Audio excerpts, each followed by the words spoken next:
Ever felt like you're caught in a never-ending wait, only to see things unravel in unexpected ways? That's the exact situation Sarai and Abram faced in Genesis 16. Despite God's grand promise of descendants, their patience was wearing thin, and they decided to take matters into their own hands. Picture Sarai, unable to have children, urging Abram to father a child with her maid, Hagar. It's a dramatic twist that turns their faith journey upside down. This chapter isn't just a family drama, it's a profound lesson on the pitfalls of unbelief and impatience. Sarai and Abram's decision to bypass divine timing led to a series of complications that highlight how trying to force God's promises can backfire. But here's the twist: this story also sets up a divine intervention that's both surprising and instructive. So, if you're struggling with your own doubts and delays, Genesis 16 might just offer the insight and encouragement you need. So, let's read the chapter together. Now Sarai, Abram's wife, had borne him no children. But she had an Egyptian slave named Hagar, so she said to Abram, "The Lord has kept me from having children. Go, sleep with my slave. Perhaps I can build a family through her." Abram agreed to what Sarai said. So after Abram had been living in Canaan 10 years, Sarai his wife took her Egyptian slave Hagar and gave her to her husband to be his wife. He slept with Hagar, and she conceived. When she knew she was pregnant, she began to despise her mistress. Then Sarai said to Abram, "You are responsible for the wrong I am suffering. I put my slave in your arms, and now that she knows she is pregnant, she despises me. May the Lord judge between you and me." "Your slave is in your hands," Abram said. "Do with her whatever you think best." Then Sarai mistreated Hagar, so she fled from her. The angel of the Lord found Hagar near a spring in the desert. It was the spring that is beside the road to Shur. And he said, "Hagar, slave of Sarai, where have you come from, and where are you going?" "I'm running away from my mistress Sarai," she answered.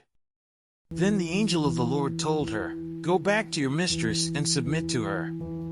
The angel added, "I will increase your descendants so much that they will be too numerous to count." The angel of the Lord also said to her, "You are now pregnant and you will give birth to a son. You shall name him Ishmael, for the Lord has heard of your misery. He will be a wild donkey of a man. His hand will be against everyone and everyone's hand against him, and he will live in hostility toward all his brothers." She gave this name to the Lord who spoke to her, "You are the God who sees me," for she said, "I have now seen the one who sees me." That is why the well was called Beer Lahai Roi. It is still there, between Kadesh and Bered. So Hagar bore Abram a son, and Abram gave the name Ishmael to the son she had born. Abram was 86 years old when Hagar bore him Ishmael.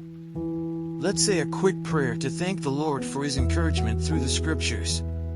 But first, if this story resonates with you, consider subscribing to the channel and turning on notifications. We're diving deep into more fascinating chapters and insights that can help you navigate your own path with faith and clarity. Let's continue this journey together and uncover the wisdom that can transform our lives. Hey God, just wanted to take a moment to thank you for the incredible insights we've gained from this study. It's amazing how these ancient stories still speak to us today. Please help us take what we've learned and apply it to our daily lives. Give us the strength to trust in your timing, the patience to wait on your promises, and the wisdom to navigate our own challenges with faith and grace. Thanks for guiding us and being with us every step of the way. Amen. As we wrap up our exploration of Genesis 16, it's clear that Sarai and Abram's story is more than just an ancient narrative. It's a mirror reflecting our own struggles with impatience and doubt. Have you ever found yourself in a similar spot, where it feels like every step forward leads to a setback? This chapter offers a powerful reminder that even when our efforts seem misguided, there's still room for divine intervention and guidance. Think about the ways you can apply these lessons to your life. Are there areas where you're pushing too hard, trying to force outcomes instead of waiting for the right moment? Take a moment to reflect on your own journey and how you might need to adjust your approach.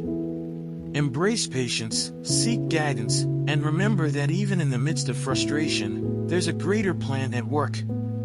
And, as always, don't forget to check the last video and learn more about our restart.